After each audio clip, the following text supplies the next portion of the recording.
Folks, we are going to do some artwork tonight. So give me a hot second here while I get my strings all figured out. Cool. So I'm just the link below, down in the doobly-doo, it has my Twitter, which I just uploaded. Hey, I'm doing artwork, and also in that link is a collection of the books that I have crafted and placed on DMsGuild with my artwork and my game designs. There's also a link to monochromatism, which is the lack of color vision. I don't have any color vision, but I figured out how to paint in color anyway. So that's stick around and you can see me playing with those mechanics a little bit, so you can see what it is, how I do it. And I'm almost here, ready to go. Beep, beep, beep. Cool. All right, so let's see. I've got my pencil and bedtime stream, 11 o'clock here in Seattle. Let's see if I have an hour in me. Let's see. Bloop. Here we go. So yeah, this guy's coming along pretty nicely. Got no complaints so far. So let's grab up the color reference. Okay, so when you're monochromatism, or if you're lacking any color, you can't trust what your eyes are telling you is going on with the colors on the screen. So what you got to do is got to use an RGB up here in the corner, right? This is going to tell me what colors I'm roughly looking at. I know this is like an upscaly. This is going to be a deep red. This is going to be like a more pinkish type of red. This is like an off-white. Yeah, blue. It's got some blue, a little bit of purple. Okay. So, and you know, we got like pinks and reds in here. Reds, sharp reds, some yellows, some pink. All right. So, and then I can use that RGB information over here to color reference any random photograph that I come across or painting. So, like using Wizards of the Coast art, I tend to trust their colors. I can see you got a lot of reddish hues going on in here, which I picked up. Also had this guy for the really, really dark reds, like down in here, like down around here. So those are images I referenced, and then I pulled some color from fire out of here, clothing off of here, this stuff here, and dropped it into this guy. So I'm well on my way to being done with this one. I just want to spend a little bit more time that it deserves to get this thing built out right. Change the color of these things. See, I'm just grabbing some color samples here.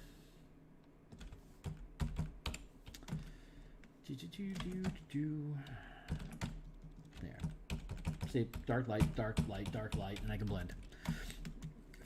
So let's see what we can see. I want to finish working on these armbands, and then we will probably get into his hands, and then from there we should be just about ready to push into the fire and finish this piece up. Whether or not I'll be able to finish all in an hour, unlikely. So I got a play test that's coming up on Thursday that I have decided this is a wonderful way for me to procrastinate. This will be the fourth playtest that I ran on this adventure. I'm pretty happy with it. We're diving deeper. We've had experiences in the first and second act, and one experience in the third act. We made some revisions based off what the user feedback that we had in the third act, and we're ready to give that another shot. We'll have some of that same team with us approaching the campaign from a different direction. There's 6 different hooks to the adventure, and I'm totally not talking about the Kobold art, but like I said, I'm doing this to procrastinate. So obviously I need to spend a little time working out in my head what I'm thinking about with this adventure and how I'm going to play it tomorrow, because there's 6 different hooks. One of them is a local sheriff is asking you to check out a complaint in a small village. Another one is folks in that village. Another one is an artifact had been stolen from Ader Academy, known to deal with necromancy magics. Another hook is the 12 wants you to go fetch that artifact for them. Another hook is gatekeepers are aware that that artifact is being used to tear a hole in the universe and it needs to be stopped. And Church of Silver Flame also got the same signal, and they've sent in people to try to resolve that. So pick a hook, whichever one you like the most. Let's say it's a one shot. You're probably going to want to go with the shorter the game, the more direct path you're going to take. Like the further into the adventure you start, so that you have time to actually get to the conclusion of beating the bad guy. So if you want to have it in a long, sustained campaign where you guys are going to come back week after week, you probably want to choose the sheriff or somebody you actually know in the town that's reporting trouble in the local area ever since these Karnathi guys showed up and started pushing people out of the forest. The local sheriff couldn't be bothered to come investigate himself. So he recruits you, or coincidentally, you're coming home to your small local hero, Thorpe, small town village, to to get some praise from your peeps, and you get there and they're all dead. So game over, man. Sad times. But there's plenty of clues for you to seek the culprits and vengeance, which leads you into the woods where the Karnathi soldiers are at, protecting their necromancer commander while he screws around with an artifact he should not have, but was able to steal from Aether Academy. He got the resources to do so from the 12, which wanted him to use the artifact to start up a necromancy spellcasting focus factory, basically using this magic item that opens a portal to Mabar and uses its necrotic energies to create substance that can be used in necromancy rituals, so that you don't have to be such a high level character to be casting powerful necromancy magic. Super valuable.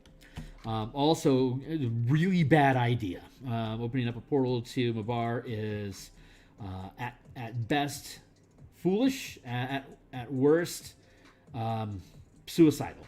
So depending on your level of ability, and you get two guesses as to how skilled this guy actually is at controlling another plane of existence where it doesn't belong.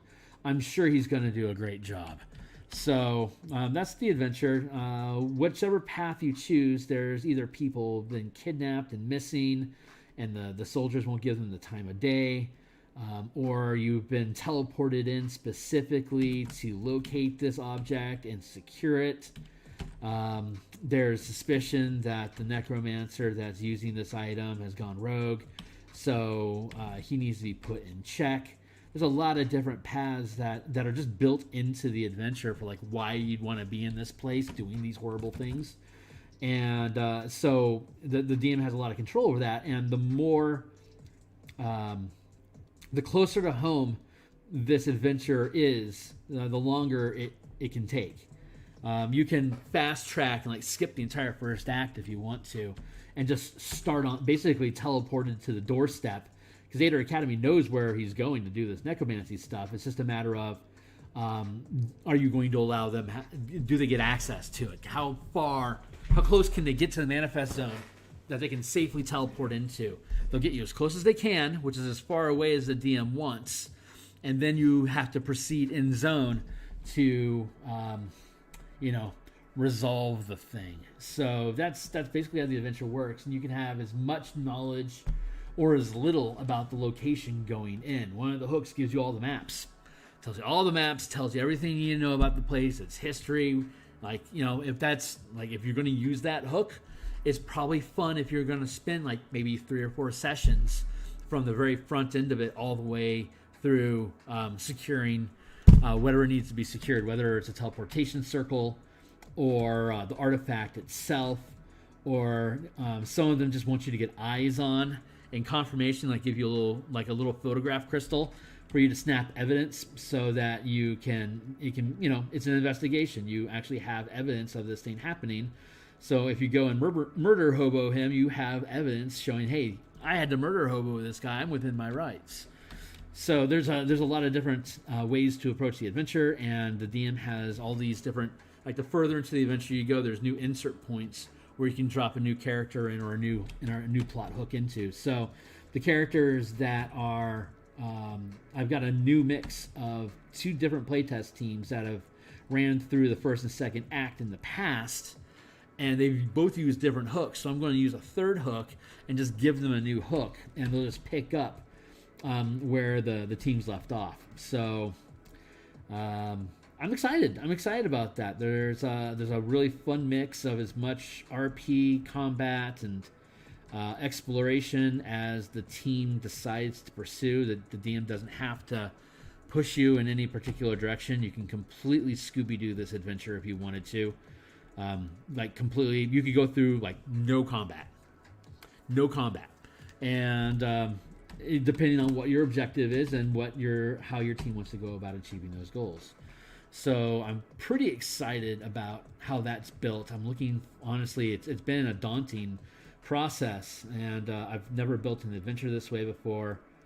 As far as from what everyone has said, they don't see adventures in this format. So I haven't found anything like it. So hopefully it's something fun and unique, and it gives DMs some inspiration as to how you can build content and make it more of a replayable product. Like you could take this to a con and you could run it 6 different ways. You could run 6 different hooks with 3 different starting spots.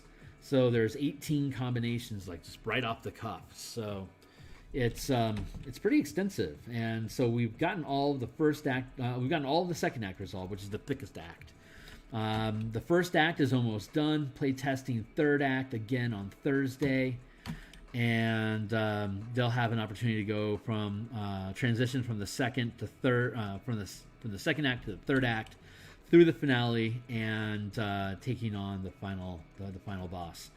And that is what I am nervous about, because it's boss fights are always difficult, and this is for a paid product, so it has to be good.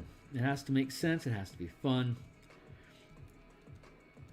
And that is, I'm just trying to parse out in my head how I'm going to narrate this thing. Is when I sit there and narrate it to people, it's huge for like if you're going to write adventures, you need to play that adventure. You can't just write an adventure and hand it out. You have to actually run that adventure. So you know how it feels. So you know what the hell to talk about. So you know what you need to mention. So it's I'm putting in the time. I'm doing the diligence. I'm pretty pleased with it. And it's, of course, going to be 100% preview. Because I want you to look at the artwork. I want you to look at all the cool art. Speaking of art, I am procrastinating. So let's go back into here. I'm pretty happy with where that's at. We'll clean up those files there. We'll go back to here, and then here.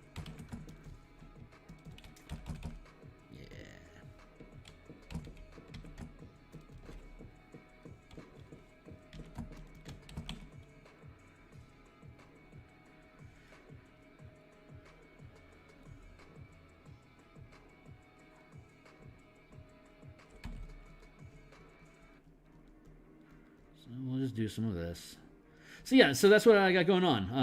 I'm just playtesting some new content. I'm always like super nervous, before I DM. Just get the performance jitters, you know. I know I'm going to want to try to dump my heart into what I'm doing, and I'm always, paranoid that I'm not doing things as well as they could be done. Even after 35 years of DMing, you'd think I'd be pretty chillax about it. I mean, I can up and run a game at any time, and I'm pretty good at improving and winging it, and I like theater of the mind. So any added embellishments is just added embellishment. I don't need it, but I always get the jitters. So I don't think I ever want those to go away. I think they keep me honest. They keep me on. I think I get them a little bit before I stream as well, especially if I don't really know what the hell I'm doing. Like sometimes I am just afraid to go on stream the Eberron content, because it's like I don't know how to make it more exciting. It's just me staring into pixels forever, and it's sometimes I don't know where I'm at, and I know I'm going to get in an argument with my easel, and I'm going to want to throw and kick stuff, but I'm on stream, so I just swallow it. If I'm not on stream, it's probably because I'm processing something, and I don't have the emotional bandwidth to stay personable and present. You can see that in a lot of the mornings when I come on. I'm a frickin' zombie. I'm just staring in the screen, pushing pixels. That's got to be my worst content. Like, just my worst content. But watch it. Like it. Subscribe. Do all the things. Make me the monies. Help me. That is what I am supposed to do. That is, I'm never gonna hit the algorithms the way that they're supposed to. I don't. There's too much I want to do. I want to do art. I've been doing adventure design and mapping. I like doing class design on this channel. I love doing everything. And I know that makes it really tricky for the algorithms to figure out what the hell they're supposed to do with me. And so seriously, yeah, like, subscribe, help me out, keep me relevant and on the board. Because I do all this. I do this streaming honestly mostly because it helps me put in the hours, and it helps me pay homage to the muse, as it were. I have to keep pushing content for me to stay in flow with where my headspace is at on a project. So I need to just be driving out content, and these channels is a great opportunity for me to hold myself. Like when I was doing the art for Tap and Tap Burn, for example, it was like 60 some odd illustrations I had to crack out in 3 months, and so I was on like every day doing that, and a lot of it's pretty boring content. But I have to put in the time. If I don't put in the time, the work doesn't get done, and if you got deadlines that are happening, you got to figure out how to get it done, and that's how I get it done. So this is me getting it done. This is me taking a mental break from the other projects I've been working on, so I don't go insane for working on them so much. Sometimes you just got to step away from what you're doing and do something else. I am thankful that I have such projects. I've got a lot of projects. I have too many projects. Too many.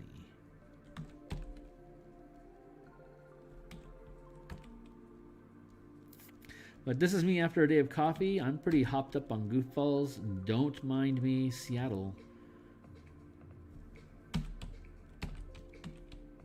I can't get ramped up like this at the beginning of my day because I have to sit in my chair and administrate for 8 hours before I get to take a break and come back to this.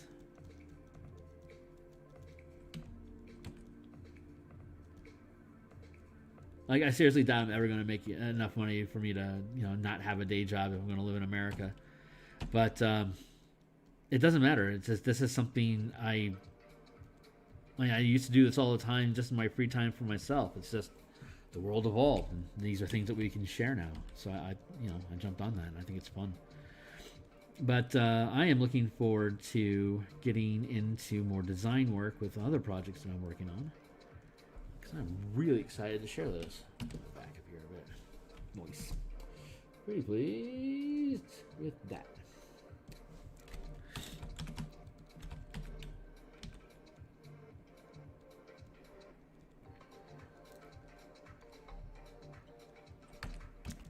That.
water.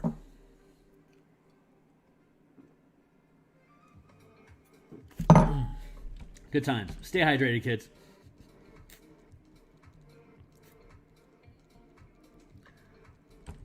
A lot of pixel pushing.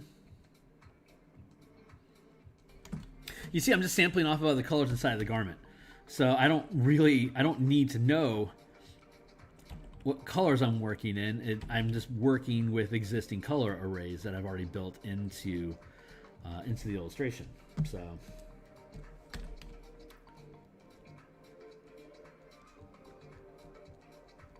So it resolves itself. I might not have, I don't know. I'm told it looks good. I have to take people's word on it. And I don't think people are just placating me. I'm smart enough to figure it out if it doesn't look right.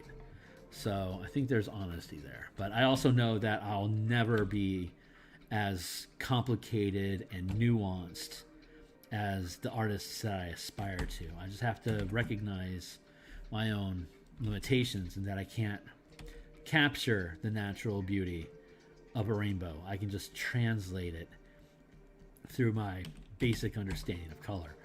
So it's recognizing and accepting those limitations prevents me from feeling like I'm not good enough, because quite frankly, I'm not.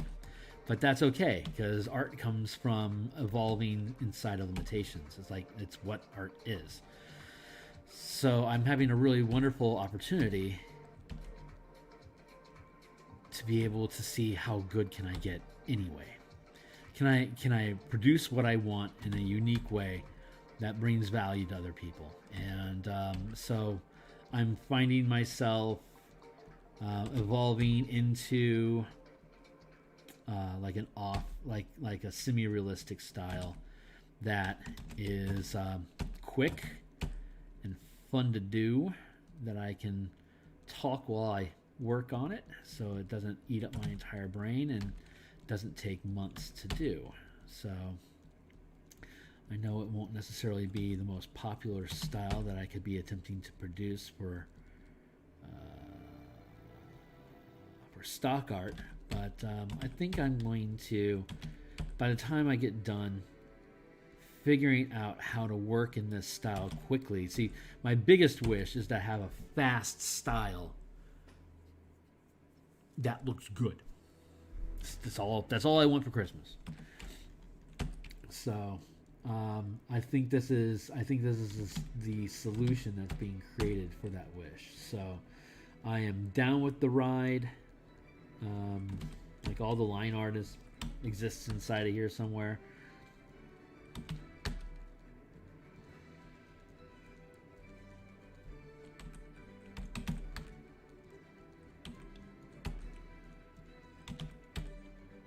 I know that if I just stuck with, maybe I'll eventually just slide back into doing line art and gray smudge, because that's where I started, and I love sketching.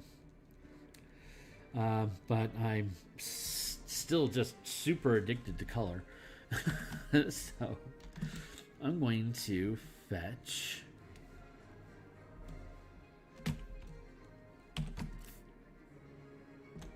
these color references here.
interesting. All right, so those are interesting. So let's.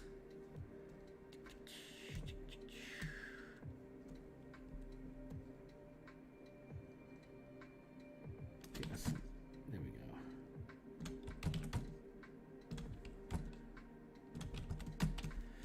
There we go. Grab those colors.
Do I'm off screen. Why don't I'm off screen? Stay on screen. Let me zoom in.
Do. Do.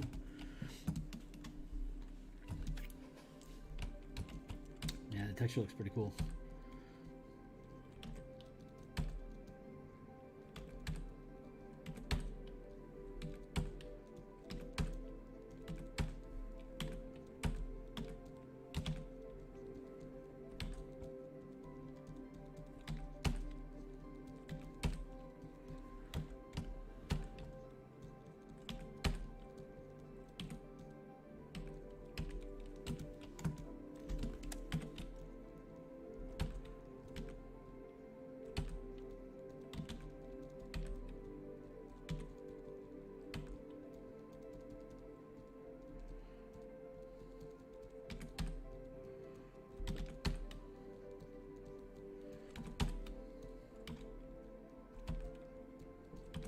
Hey, hey.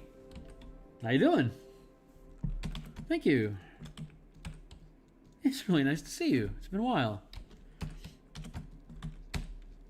I get new teeth next month. Ah. My bone all fell out. So they built me new bones.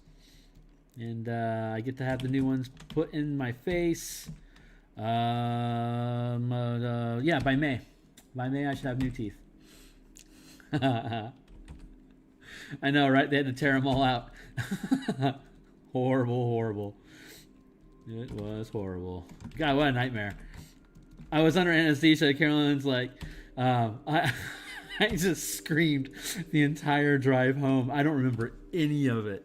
I don't remember any of it. I completely, because, you know, when you come out of anesthesia, your memory's a little shaky. And she's like, oh, yeah, you screamed like the entire drive. It was horrible. Somewhere inside my reptile brain, I knew there was a mean man with pliers yanking my teeth out.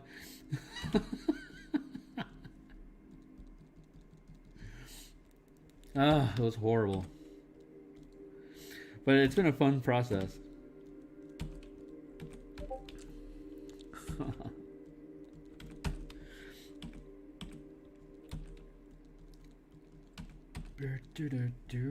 Let's see. How is this doing?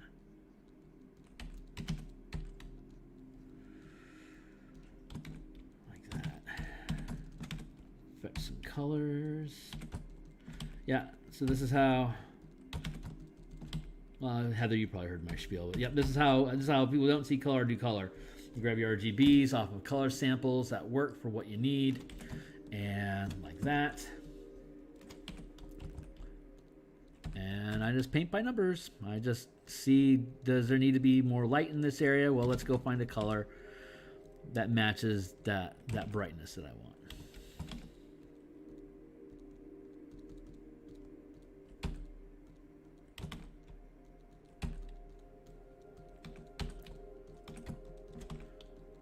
Sample off of other colors I already have inside the piece that I want to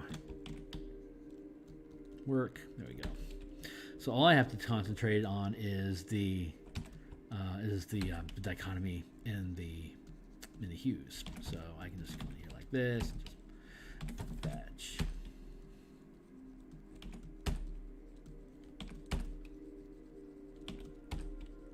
Sculpt the muscle a bit.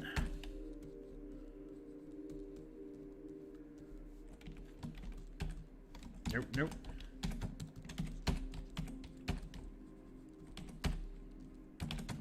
Just give some shape.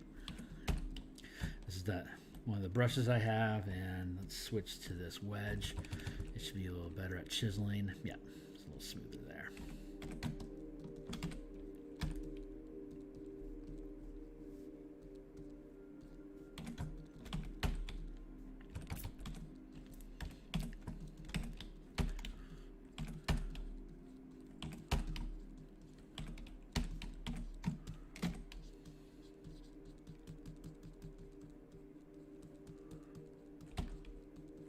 Chisel, chisel, chisel.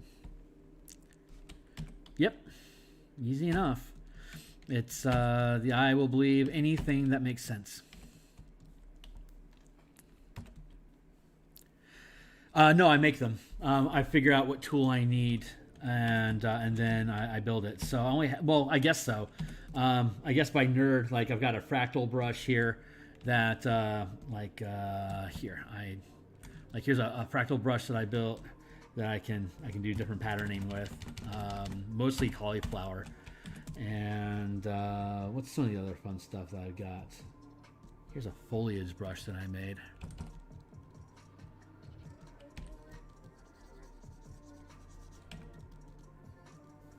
So I can layer that in and do fun little texture shit. So yeah, I build brushes.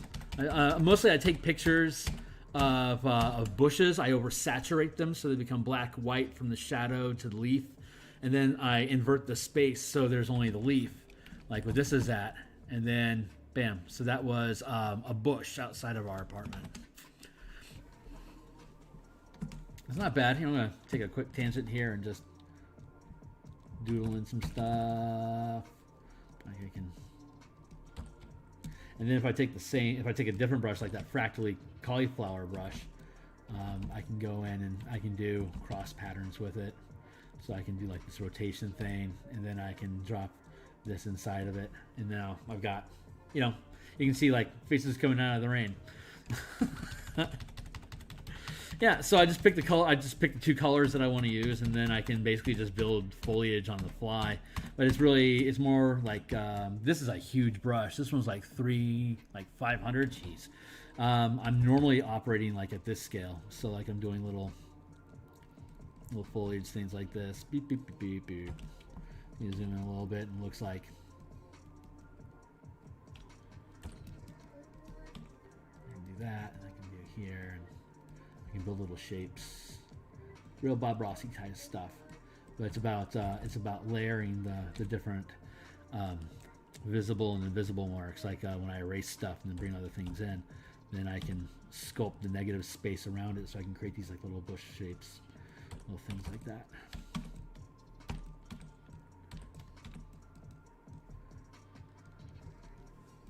So then, yeah, if I could, and then, you pull back and that's a decent little vignette. So I can grab that, I can drop that in the shape here and carve that in, and then drop it in the shape here and carve it in. Man, pretty quick. That's some decent foliage, So anyway, that's what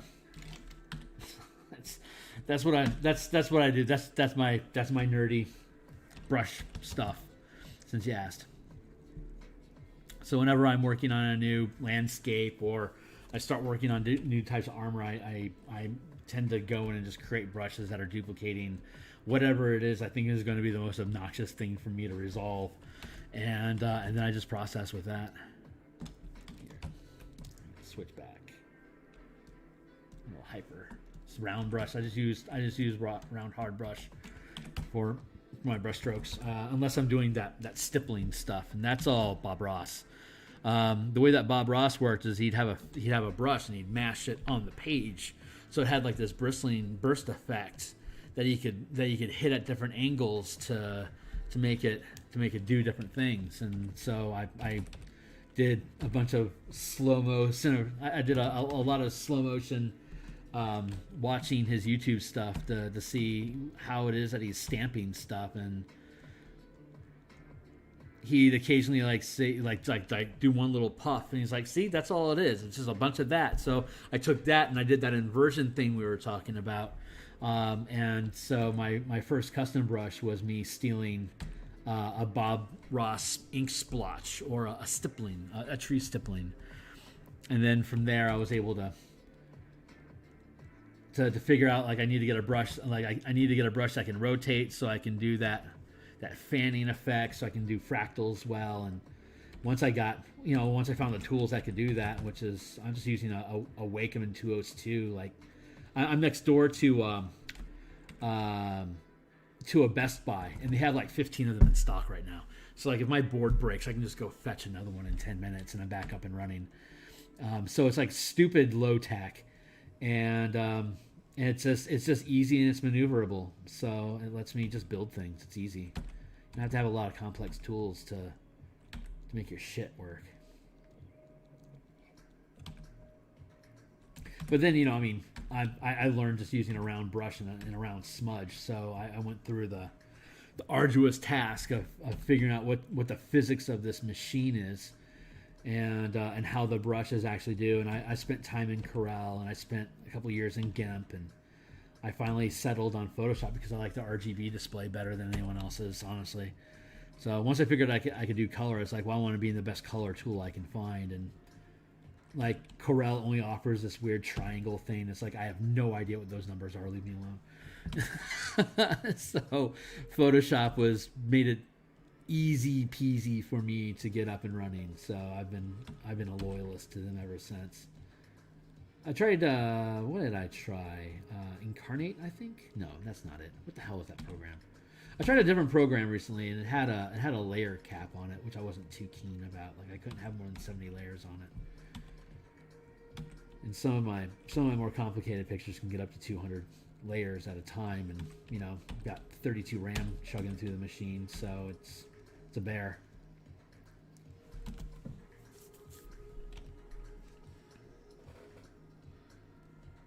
Oh yeah, right on, right on. I rarely spend time in HSB. That's really neat. Is that is that a color schematic that works well with virtual, or like high render graphics?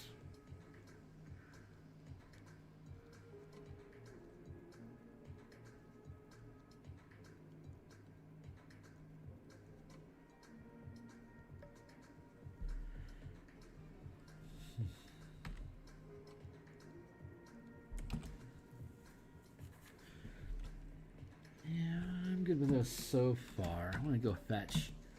I want to fetch something metallic. Give me something. Yeah. That's funny. What great gear. Here, thank you.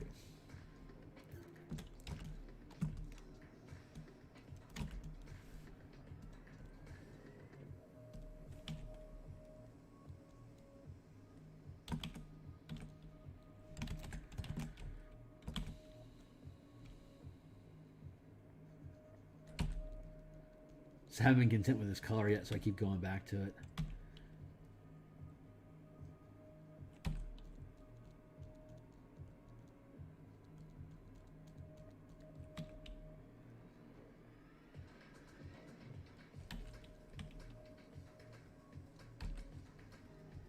There we go.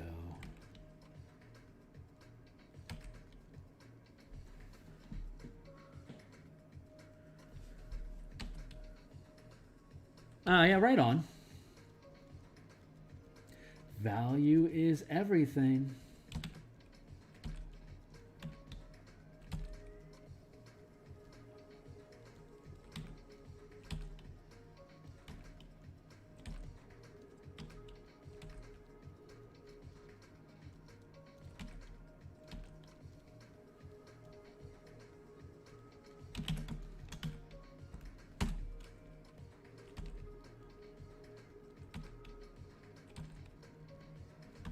There we go.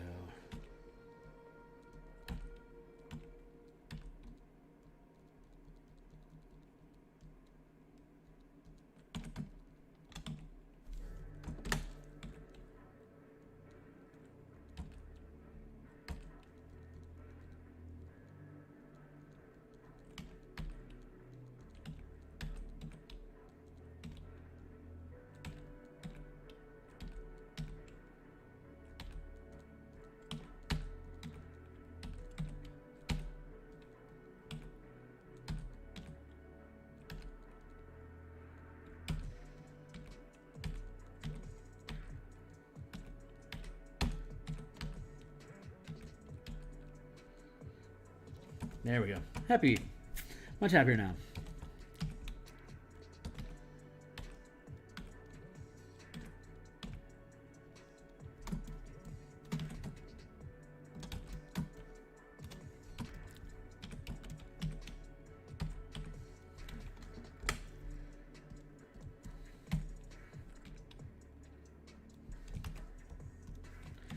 Let's do that.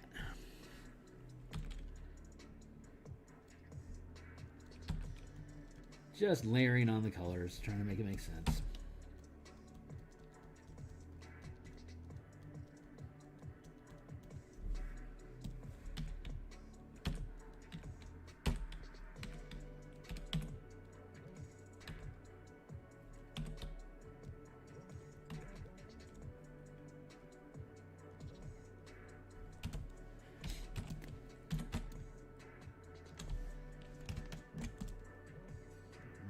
down. I'm just gonna merge all this stuff down.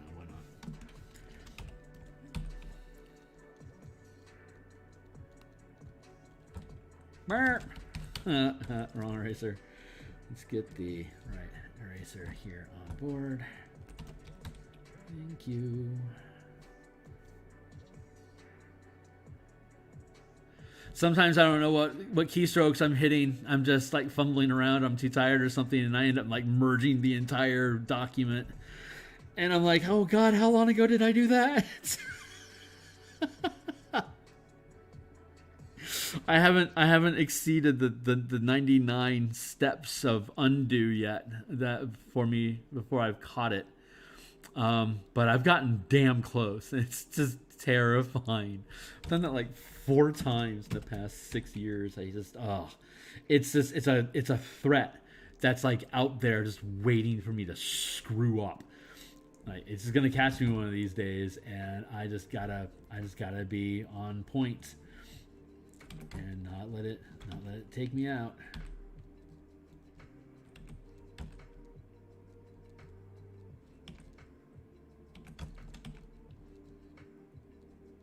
God, yeah, what a tragedy.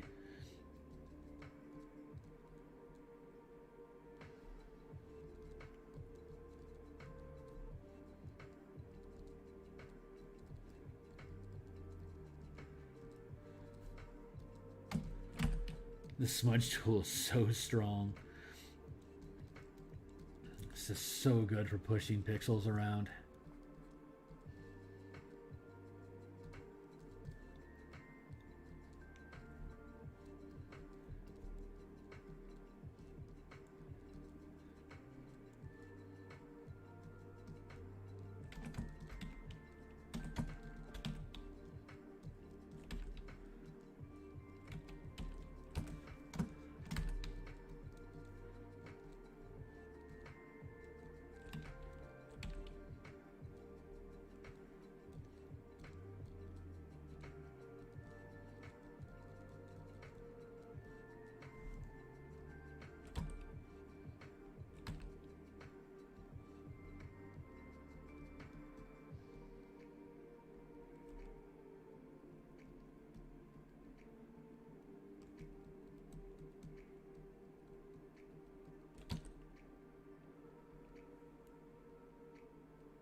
There we go. Yep, pretty happy with that.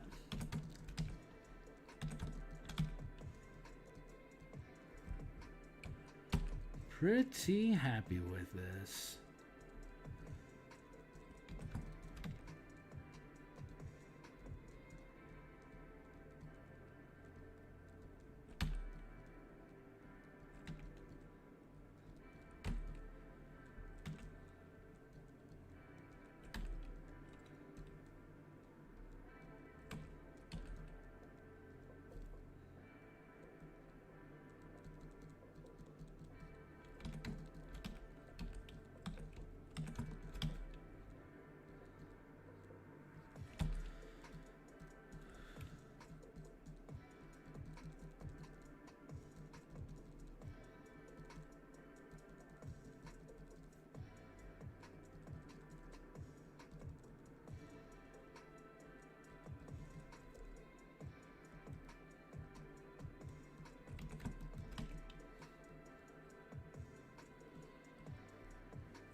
45. I can feel myself starting to drag.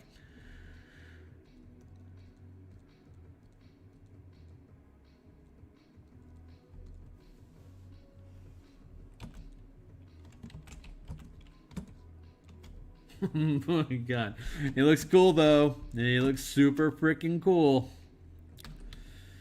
I got no complaints here about this guy.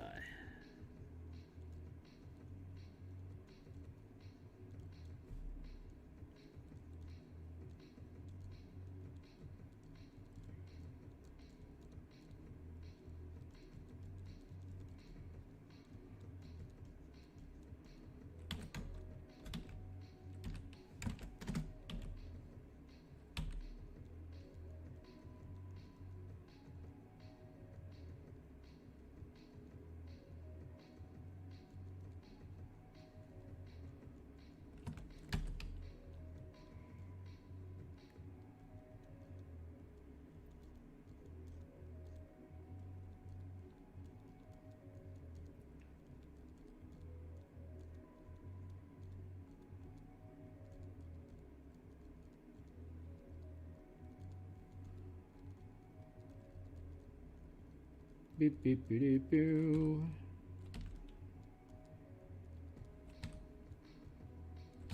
Sculpting paint. Do, do, do, do.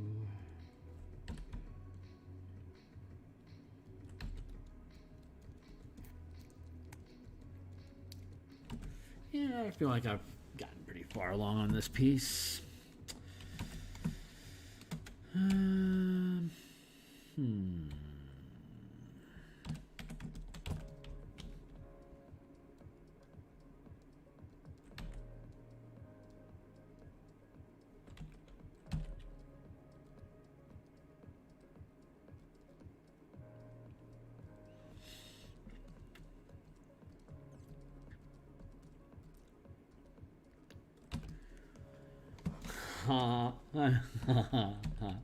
Yeah, I'm pretty happy with that.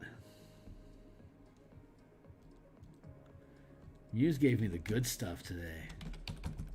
Yes, she did.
Yeah, that's pretty cool.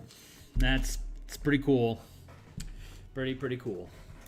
All right. I think.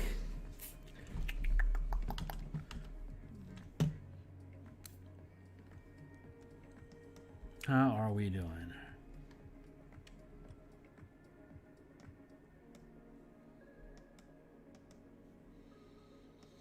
Just checking my cues here real quick.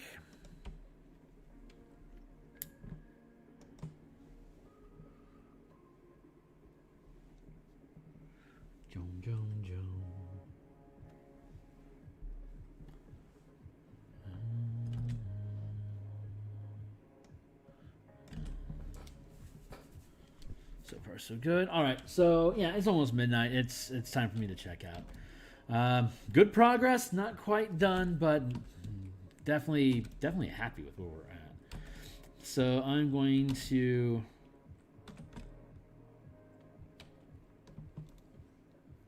leave it be. Like, actually leave that be. I'm gonna come over here and look at this reference. Yeah, okay. Maybe I stick around for a few more minutes and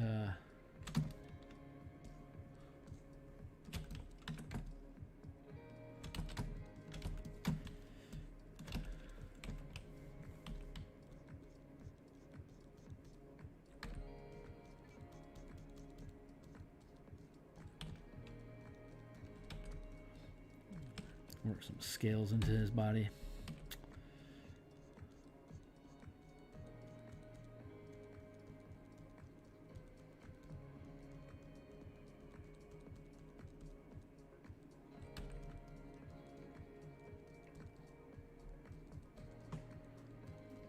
I don't want to smudge it too much, otherwise it gets lost. I want to keep a little bit of that texture present.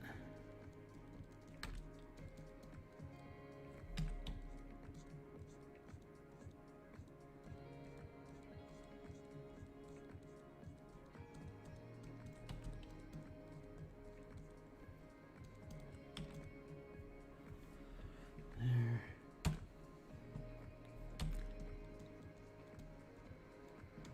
Here. How's this gonna go?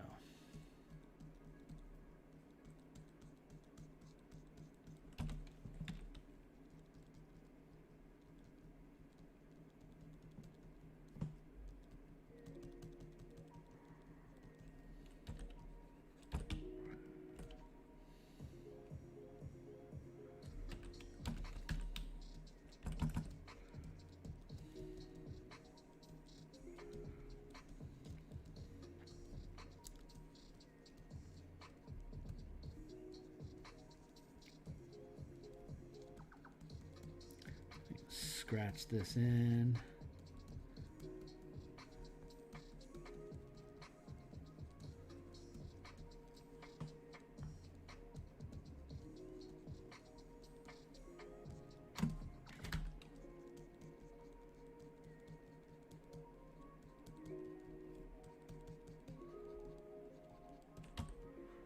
go back over it like this and get rid of all the extraneous stuff here.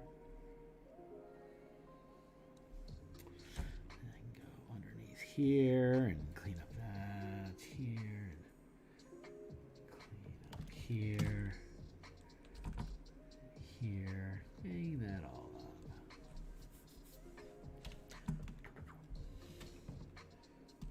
And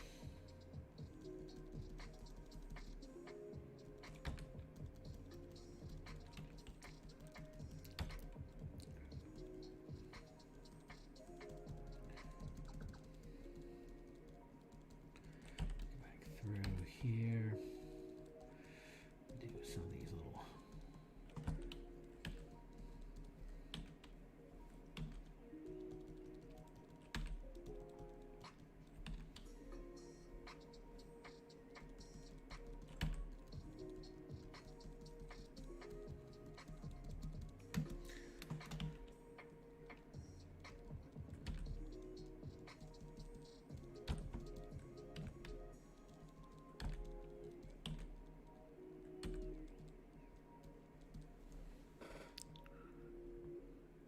Texas. I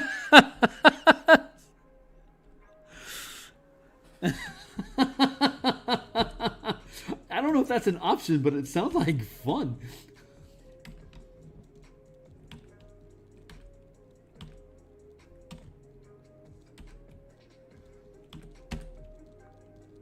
I like how clacky my keyboard is. I just like hitting it.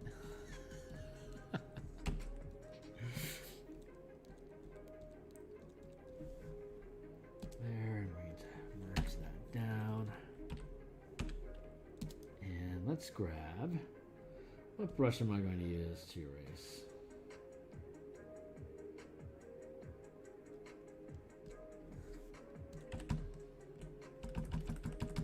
I'm going to use this brush. We're going to put it at 20%, so when it erases, it doesn't erase a lot.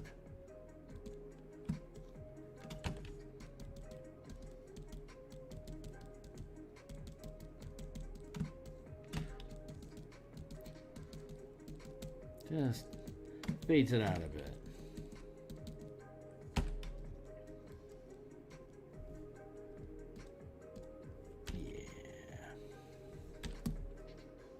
No, maybe. Maybe. There. Where am I at? There.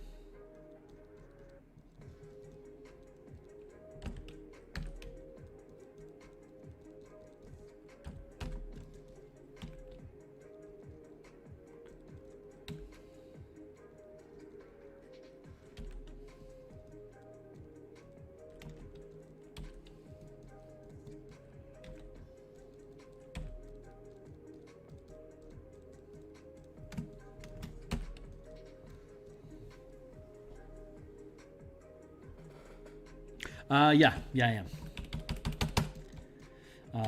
I liked it better on Twitch. It was more integrated than what it seems to be on YouTube. But I just don't like Twitch. I don't know why. I think I'm just happier being. I want stuff on YouTube, so I think I'm just happier just starting on YouTube. There we go.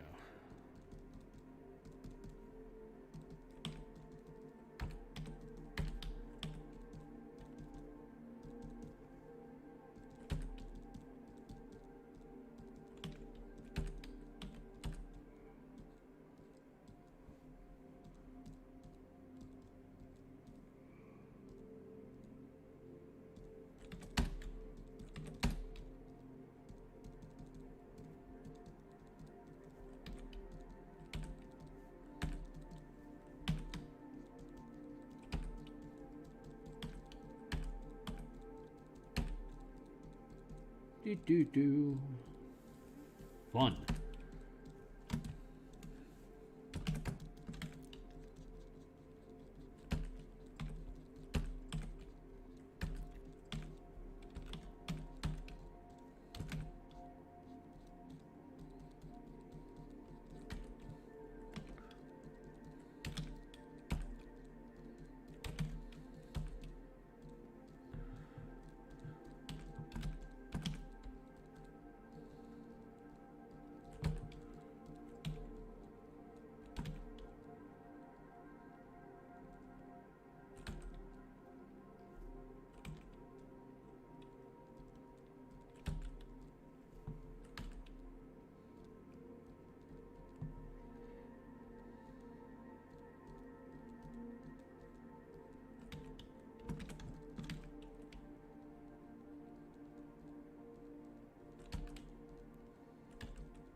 And there I go, futzing with the nose again.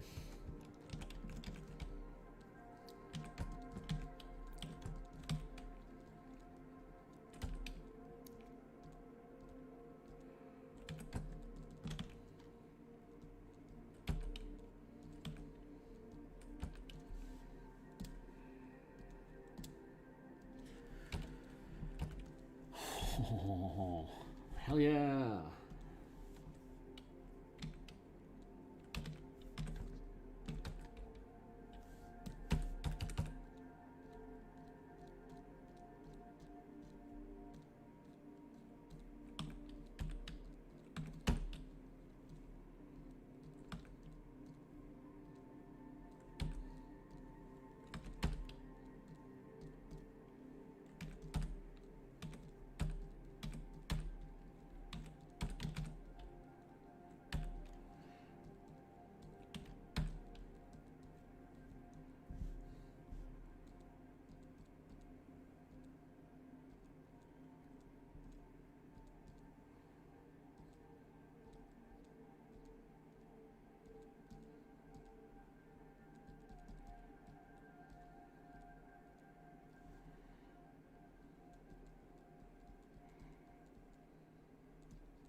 There it is.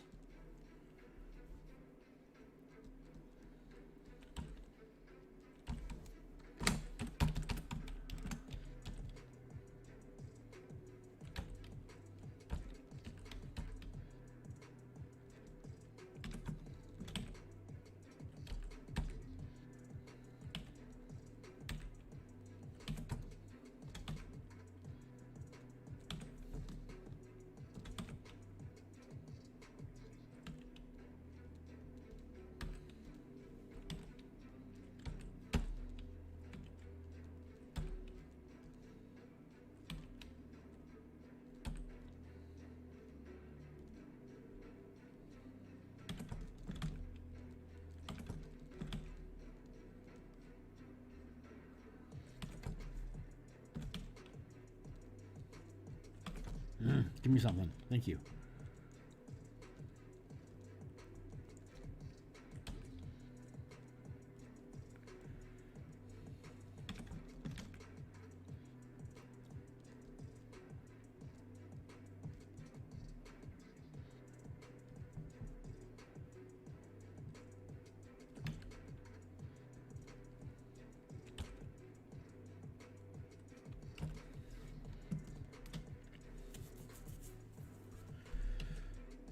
Yeah, you're looking pretty good here, buddy.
Cool.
Whew, man, oh man.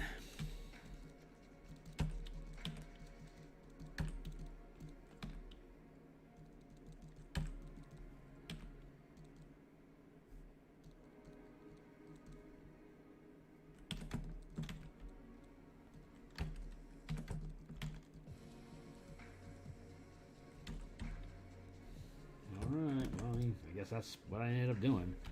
A lot more complicated than I originally anticipated, but I'm not displeased with the results, so I'm just going to go ahead and accept it. Thank you, Muse. doing some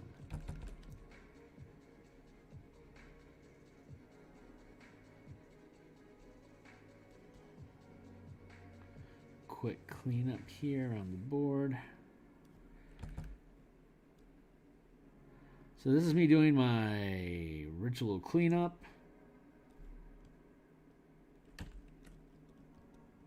And so we're going to be stopping the stream here in a few moments.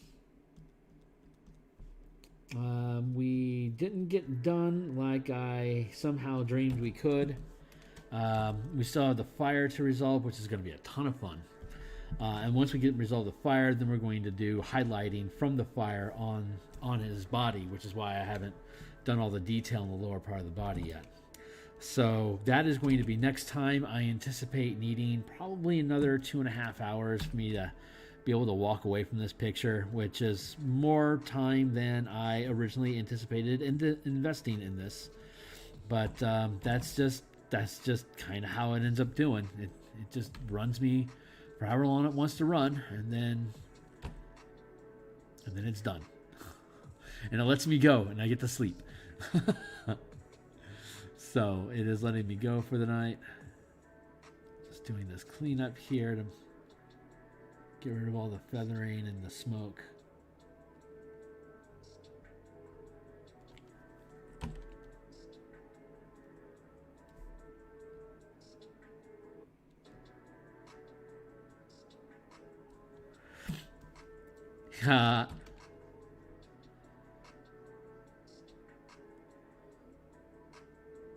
I will probably work on fire, I reckon,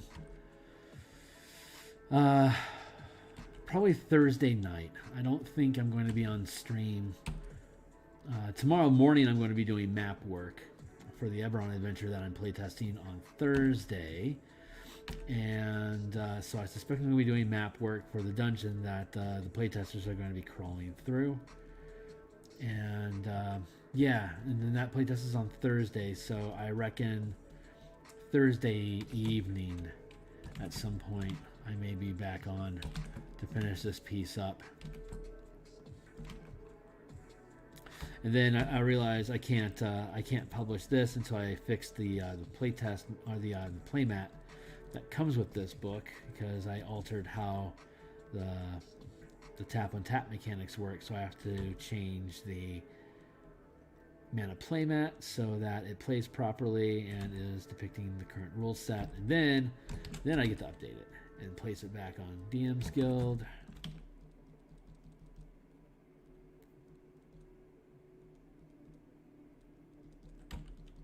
Greatest thing about PDFs is that you can make changes, and everyone that buys it just gets updates. It's books suck. Books are the worst. Hate books. Burn books. Burn more books. Go to PDFs instead.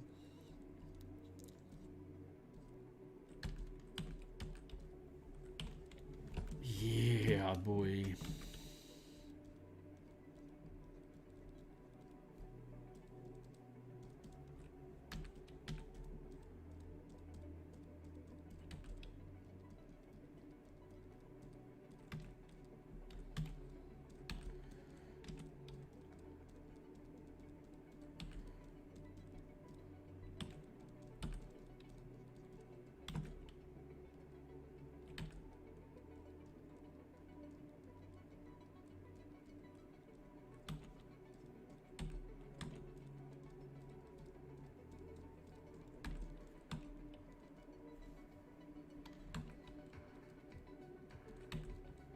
Yeah, it's looking pretty good. I think the music's gonna let me go now.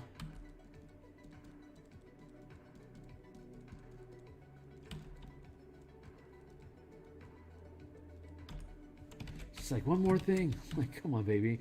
You gotta let me go to bed. I gotta get up in the morning and paint. It's like, paint. It's like painting is not the same as making maps. It is a very different piece of machinery. And I have not gotten to the intuitive flow state in mapping that I've achieved in painting. I'm getting there. I will get there. Mapping is a great skill. But I've only just begun my mapping process online, so it is a horrible lumbering beast.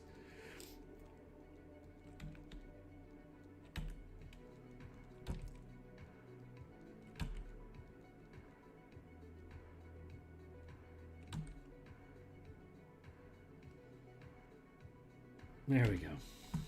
Pretty happy with that. I can trim this in a bit. Come on, Muse, baby, you gotta let me go. It's like, one more thing. Like, come on. How many more one more things is it gonna be? It's gonna be as many as I need. Yes, ma'am.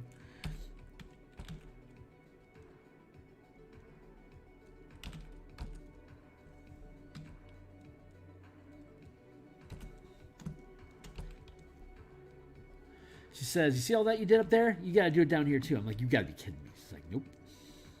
She says, do it. I'm like, yes, ma'am.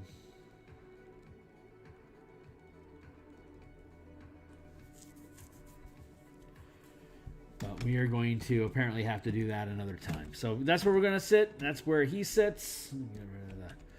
And this is how the page sits. We'll have to drop in a fancy fun background of some sort, like, I don't know, something.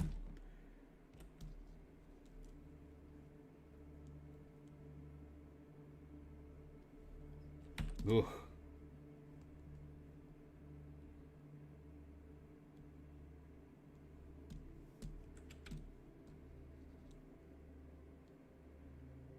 Oh man, my system is grinding on that.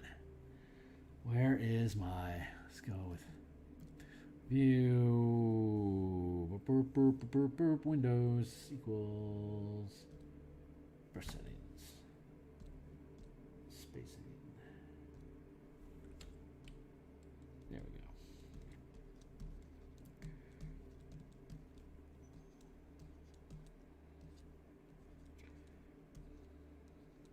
I don't know what I'm going to end up doing. Some sort of something.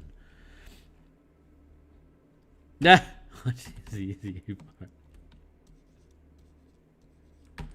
Thank you. That's a huge compliment, really. I love doing it. I wish it was the weekend. I'm looking forward to logging in 4 or 5 hours at a time to knock out a painting and move on to the next. It's going to be fun. It is going to be super fun. I got I reckon about 100 illustrations that I'm going to have on my plate from probably July till the end of the year. So I have 180 days to probably figure out 100 illustrations between an adventure and a mass combat book. Something like that, maybe.